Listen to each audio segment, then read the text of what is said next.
Hollywood's golden era was all about manufactured perfection. But behind those dazzling smiles lay forbidden passions so shocking they remained buried for decades. Did you know one iconic actress maintained a 30-year relationship with a woman while starring in films about heterosexual romance? These stars risked everything for love that would have destroyed their careers overnight. Rock Hudson's Hollywood's ultimate heartthrob carried a secret that would have obliterated his career in an instant. While women across America fantasized about chiseled jawline and commanding screen presence, the star was hiding a years-long relationship with Lee Garlington that began in the early 1960s. The studio system demanded Hudson project an image of heterosexual masculinity, while he lived in constant fear of exposure. Hudson once confided to Garlington, "If they ever discover who I really am, it would mean professional suicide." The pair developed elaborate routines to avoid detection, entering theaters separately, sitting rows apart, and never arriving at events together. Their secret meetings became increasingly complex as Hudson's fame skyrocketed. Studio executives went so far as to arrange Hudson's marriage to his secretary, Phyllis Gates, a short-lived union that served purely as a public cover. What's truly heartbreaking is that when AIDS claimed Hudson's life in 1985, Garlington learned of his illness from a television report, having lost touch years earlier. "I broke down completely," Garlington later revealed. "The world saw a movie star die, but I lost someone I had truly loved." The revelation of Hudson's private life sent shockwaves through Hollywood and America, transforming public awareness about AIDS almost overnight. Director George Cukor, who knew Hudson's truth, later commented, "Rock lived every moment on camera as someone else entirely. His greatest performance wasn't in any film we've seen." Hudson, who once commanded $200,000 per picture, spent his entire career trapped in a prison of secrets, never able to publicly acknowledge the relationship that meant most to him. 14. Katharine Hepburn, the fiercely independent icon who revolutionized Hollywood with her trousers and sharp wit, shocked everyone with revelations of her 26-year affair with Spencer Tracy. But that wasn't Hepburn's only secret. Throughout her legendary career, Katharine maintained an intensely intimate relationship with Laura Harding, her lifelong companion, who the press naively described as her secretary and good friend. Hepburn, who famously declared, "I've just lived my life, my way," was masterful at controlling her public image while keeping Harding constantly by her side. The two women met at Bryn Mawr College and remained inseparable for decades. Studio publicists artfully spun their relationship as friendship. Even as the women shared homes in Connecticut and California, away from prying eyes. Hollywood insider David Niven once observed, "Kate and Laura moved through life as a single unit, though no one dared mention it." When Hepburn began her famous relationship with Tracy, Harding remained firmly entrenched in her life, creating a complex personal arrangement that defied the binary expectations of the era. Director George Cukor, who helmed many Hepburn classics, including The Philadelphia Story, was among the few industry insiders who understood the true nature of her relationship with Harding. After Hepburn's death in 2003 at age 96, personal letters revealed the extraordinary depth of her bond with Harding. Biography researcher William Mann concluded, "Hepburn belonged to a generation of women who loved other women, but didn't necessarily use modern labels." The actress, who won 4 Academy Awards and shattered gender norms throughout her 60-year career, kept her most authentic self hidden from public scrutiny, proving that even Hollywood's most fiercely independent star understood which boundaries couldn't yet be broken. 13. Cary Grant. Suave, sophisticated and the embodiment of charm, Cary Grant captivated audiences with his debonair performances. Behind his perfect image, Grant shared a beach house in Santa Monica with fellow actor Randolph Scott for over 12 years, a relationship both men carefully disguised while maintaining Hollywood's approval. Their arrangement was an open secret in industry circles but completely hidden from fans. Studio executives grew so concerned about their living situation that they forced Grant into a series of marriages as cover. His first wife, Virginia Cherrill, later revealed Grant married her largely to quell rumors about his private life. While fan magazines occasionally photographed Grant and Scott together at their shared home, captions strategically described them as bachelor roommates who simply split expenses. Grant's daughter Jennifer later acknowledged, "Dad had such meaningful friendships with men. Whether they were romantic relationships or not, I don't know." The star of North by Northwest meticulously crafted his public persona, ensuring his image remained untarnished by scandal. Grant witnessed firsthand what happened to actors whose secrets became public, having seen promising careers instantly destroyed. When Grant died in 1986, Scott had been gone for almost 40 years. But friends reported Grant still kept photographs of their time together. Legendary costume designer Ori Kelly later wrote about his own relationship with Grant in a posthumously published memoir, suggesting Grant's private life was far more complex than the suave ladies' man portrayed in magazines. The actor, who starred in romantic comedies opposite Grace Kelly and Audrey Hepburn, delivered his greatest performance, convincing the world they knew the real Cary Grant when they never truly did. 12. Marlene Dietrich. The sultry German temptress, who conquered Hollywood with her magnetic screen presence, lived by her own rules, but even the notoriously liberated Marlene Dietrich kept certain affairs hidden from public view. While her relationships with men were widely publicized, Dietrich maintained a decades-long relationship with French actress Edith Piaf that she took to her grave, fearing the revelation would tarnish her complex legacy. Dietrich, who famously declared, "I dress for the image, not for myself," carefully curated what the world saw of her personal life. While open about many affairs in private Hollywood circles, Dietrich ensured certain relationships remained shadowed, particularly during the height of her fame. Her husband, Rudolph Valentino, knew about many of her affairs, but agreed to maintain their marriage as a cover while conducting his own relationship with a Russian actress. Director Joseph von Sternberg, who discovered Dietrich and crafted her image in films like The Blue Angel. Marlene understands the power of what remains hidden. This extended to her relationship with Piaf, which spanned nearly 20 years, yet remained largely secret until personal letters were unsealed years after her death. The passionate correspondence revealed a depth of feeling entirely absent from Dietrich's public persona. When Dietrich died in 1992, at age 90, after years of reclusivity, she left explicit instructions that certain correspondence should remain sealed. Biographer Maria Riva, Dietrich's daughter, later acknowledged, "Mother compartmentalized her life masterfully. Each person knew only what she wanted them to know. The woman who boldly challenged gender norms on screen with her tuxedos and androgynous styling, ironically felt compelled to hide significant parts of her authentic self, revealing the limits of even Hollywood's most daring provocateur." 11. Montgomery Clift. The tortured method actor whose sensitive performances redefined masculinity in Hollywood carried a burden that contributed to his legendary pain. Montgomery Clift, whose haunted eyes captivated audiences in classics like A Place in the Sun, maintained a secret relationship with fellow actor Jack Larson. Best known as Jimmy Olsen in the Superman TV series, during the filming of From Here to Eternity in 1953, Clift's struggles with identity drove him to create elaborate covers.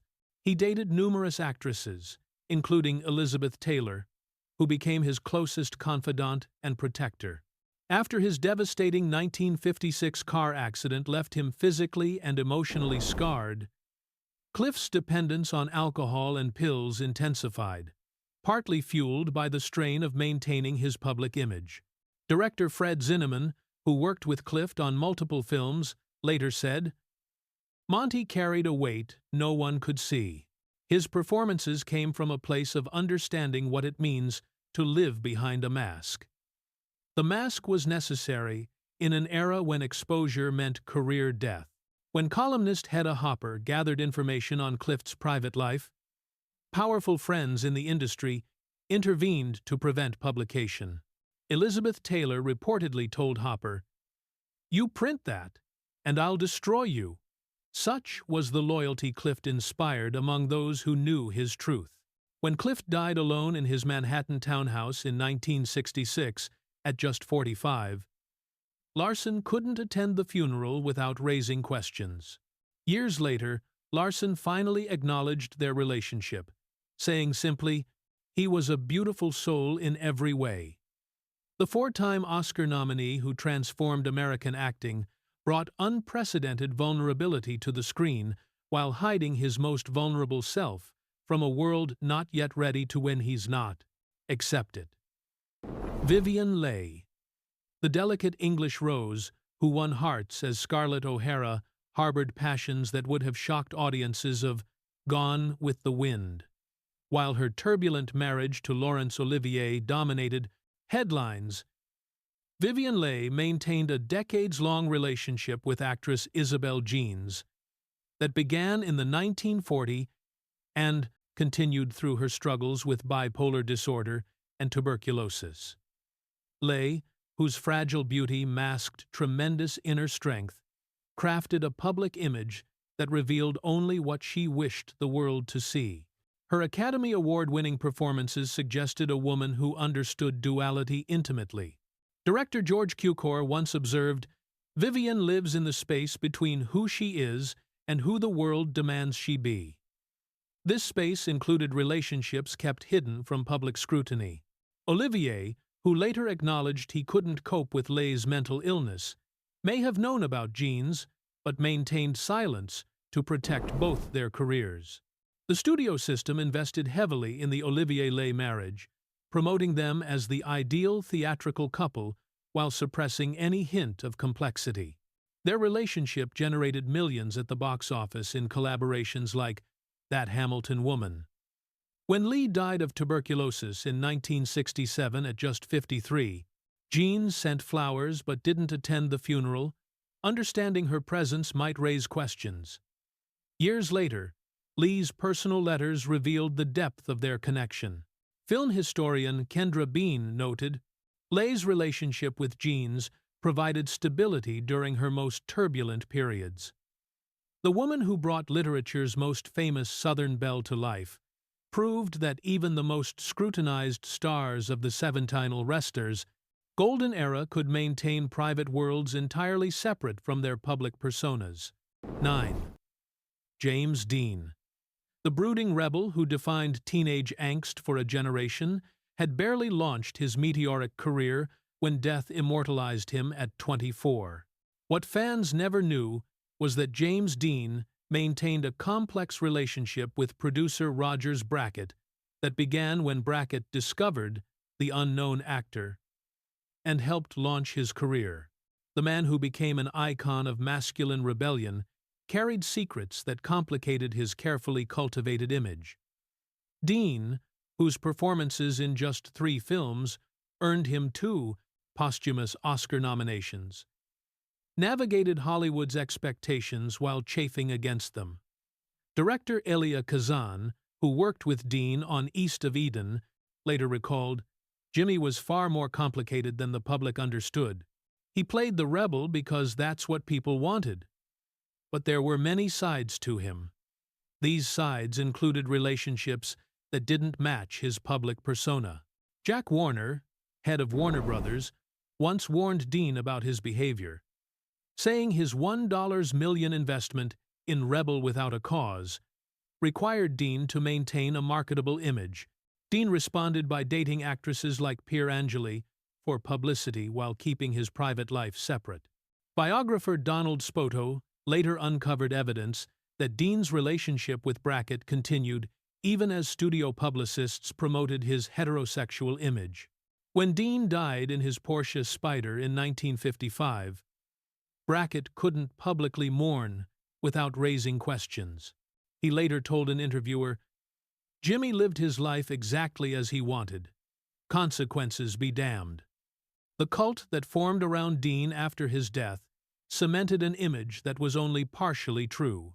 The actor who famously instructed audiences to live fast, die young, leave a good-looking corpse, also left behind a legacy more nuanced than his fans ever realized, proving that even the most authentic rebels of the era couldn't entirely escape Hollywood's image machine. 8. Judy Garland. America's sweetheart with the heartbreaking voice harbored secrets far from the yellow brick road.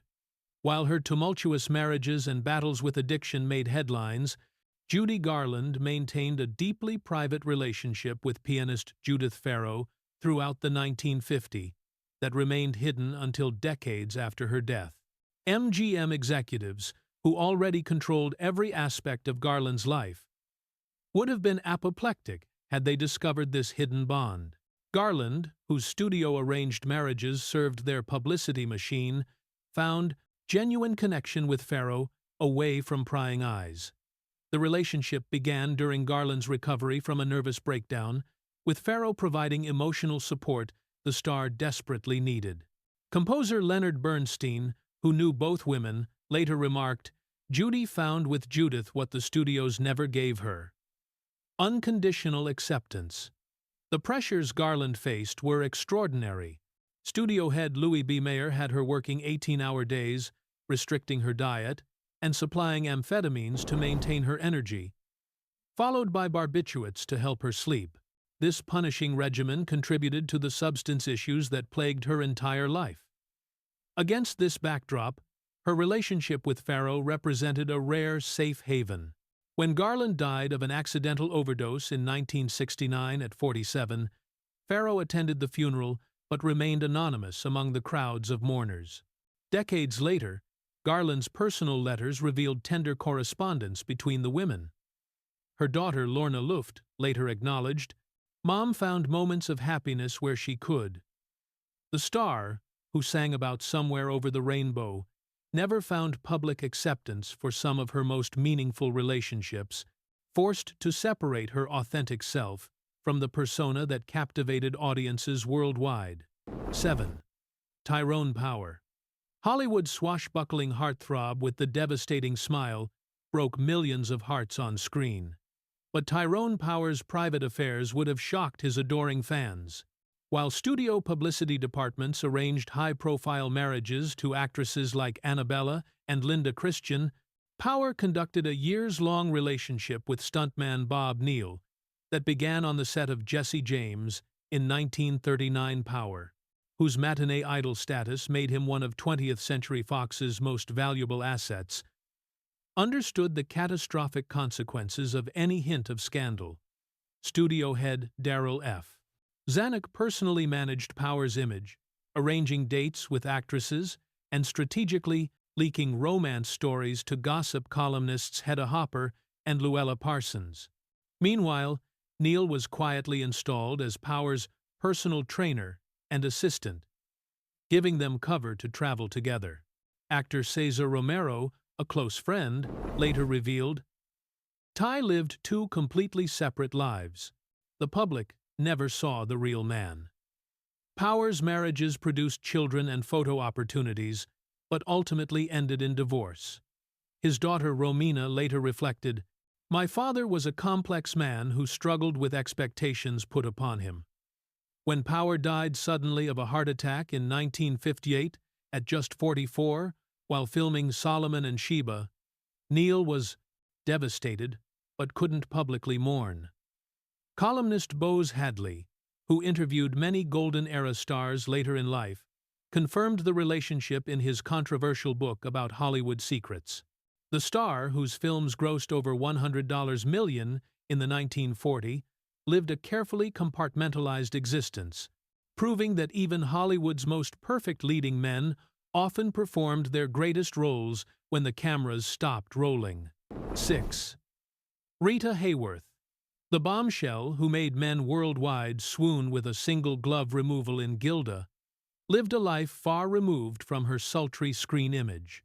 While Rita Hayworth's 5 marriages to powerful men like Orson Welles and Prince Ali Khan captured headlines, she maintained a decades-long relationship with costume designer Jean-Louis that remained hidden until after her death in 1985.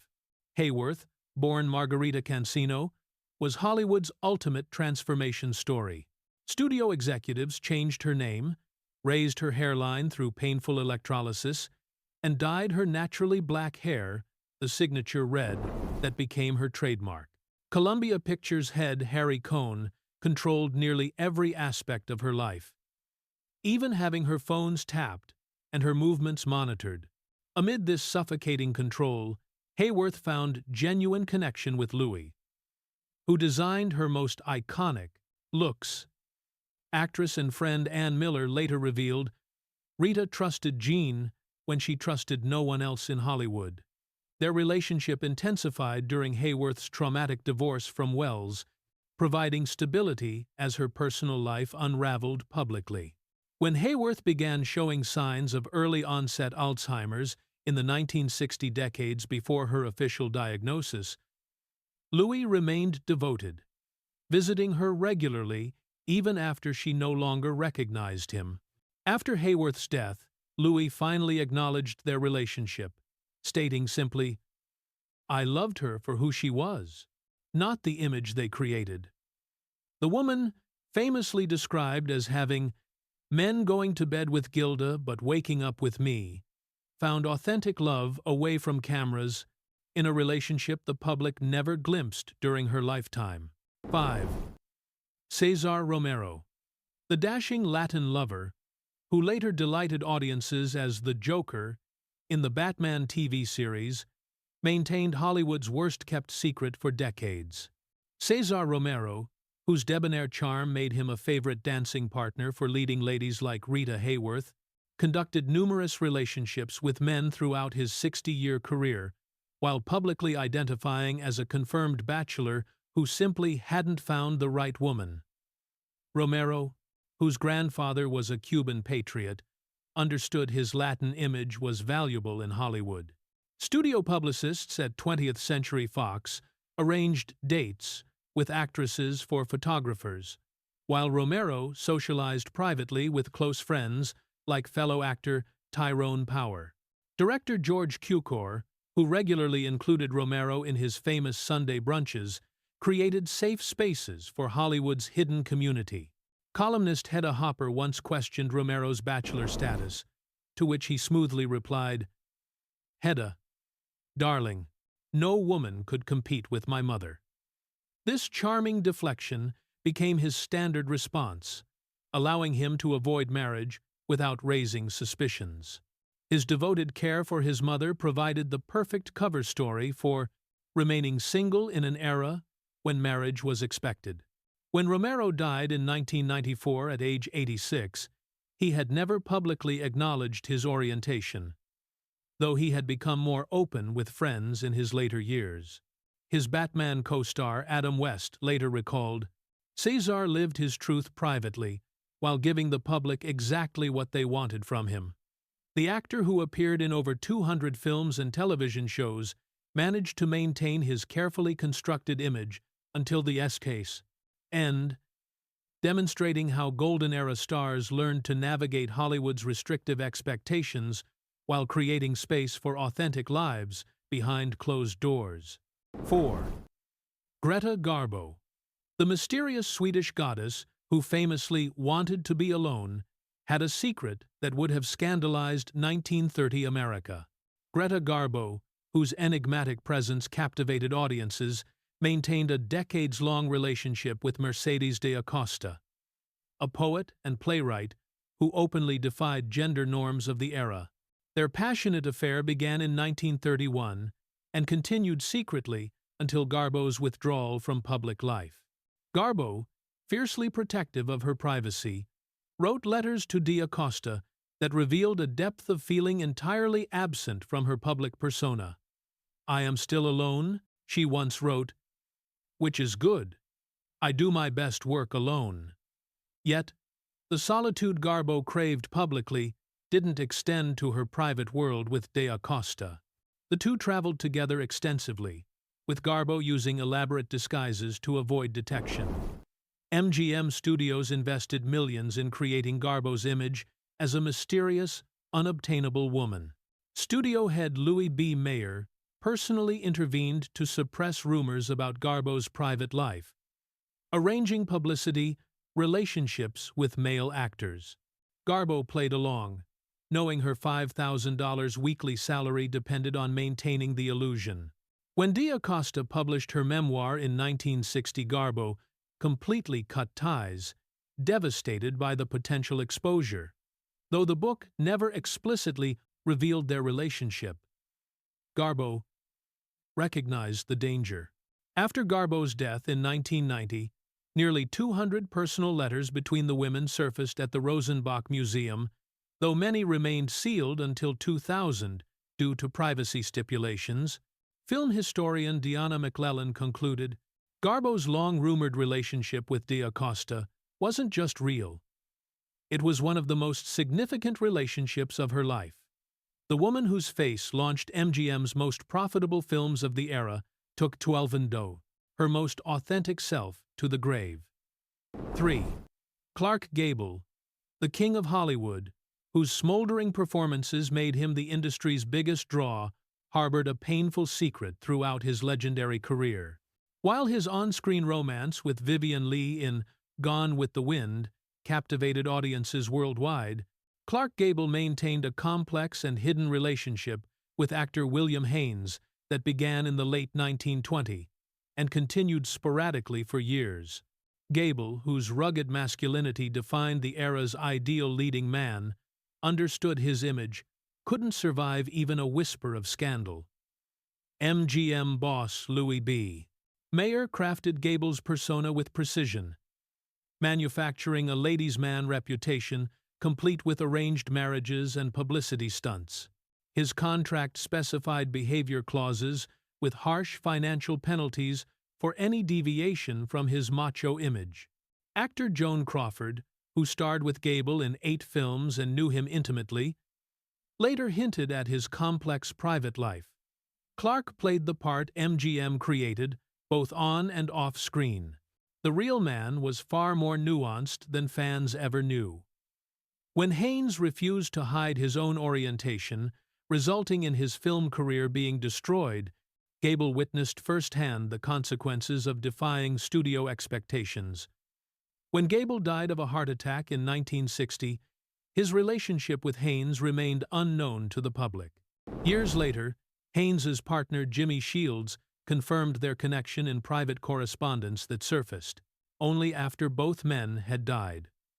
Film historian William J. Mann noted, Gable's greatest performance was the one he gave daily, constructing the very definition of American masculinity, while hiding aspects of himself that didn't fit that mold.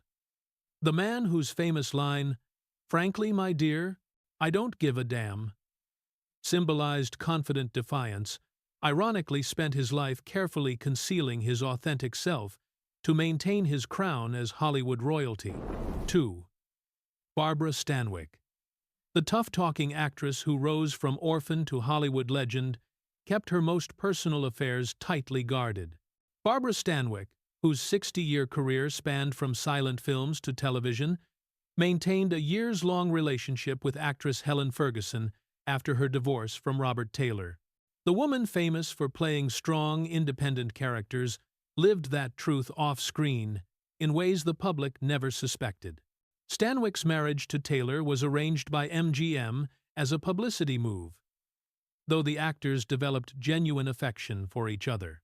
After their divorce in 1951, Stanwyck never remarried, instead sharing her home with Ferguson, who was publicly described as her publicist and close friend. The arrangement raised few eyebrows in an era when female companions were considered respectable living arrangements. Director Douglas Sirk, who worked with Stanwyck on All I Desire, later commented, Barbara understood power came from controlling your own narrative. Her narrative carefully separated her public and private selves. When asked why she never remarried, Stanwyck typically responded, "I've played too many strong women to settle for anything less than perfect." When Stanwyck died in 1990, her close relationship with Ferguson went largely unremarked in obituaries that focused on her, 4 Oscar nominations, and legendary career. Years later, author Axel Madsen's research uncovered the depth of their connection. Film historian Robert Mattson noted, "Stanwyck's greatest performance was convincing Hollywood she had revealed all there was to know about herself." The actress, whose portrayals of complex women revolutionized female roles in Hollywood, lived a life as nuanced and carefully constructed as any character she ever played. 1. Rudolph Valentino. The original great lover of silent cinema, who caused women to faint in theaters, harbored secrets that would have destroyed his career instantly. Rudolph Valentino, whose smoldering gaze launched the archetype of the exotic screen lover, maintained a complex relationship with designer Natasha Rambova that went far beyond their brief marriage, serving as a cover for Valentino's relationship with actor Andre Davin that continued until Valentino's shocking early death. Valentino, whose androgynous beauty challenged American masculinity standards, faced constant attacks from critics who called him a pink powder puff. Paramount executives panicked, staging publicity stunts including a boxing match to prove his manliness. Meanwhile, Valentino and Rambova developed a sophisticated understanding. With her artistic influence evident in his films and personal style, Joseph Schenck, chairman of United Artists, once warned Valentino about public perception, saying, "American men must want to be you, not resent you." This warning came with Valentino commanding an unprecedented $10,000 weekly salary. The pressure to maintain his image became overwhelming, contributing to his legendary temperament on set. When Valentino died suddenly in 1926 at just 31, mass hysteria ensued, with reports of female fans committing suicide. The funeral became a media spectacle, while Davin mourned privately, unable to acknowledge their relationship. Film historian Emily Leiter later uncovered evidence of their bond through private correspondence. The man who defined male sexuality for a generation lived a reality far more complex than fans could have imagined, showing how even the most scrutinized stars of silent cinema managed to maintain deeply personal truths that remained unspoken until long after their legends were secured. These golden-era icons lived double lives that would shock even today's audiences. Their secret affairs reveal just how cruelly Hollywood's dream factory trapped its brightest stars. Would these relationships still need to be hidden today? Or have we truly progressed? Drop your thoughts in the comments below, and ask yourself this: if today's most beloved celebrities are still hiding parts of themselves from public view, will future generations look back at our era with the same fascination at what we couldn't see hiding in plain sight?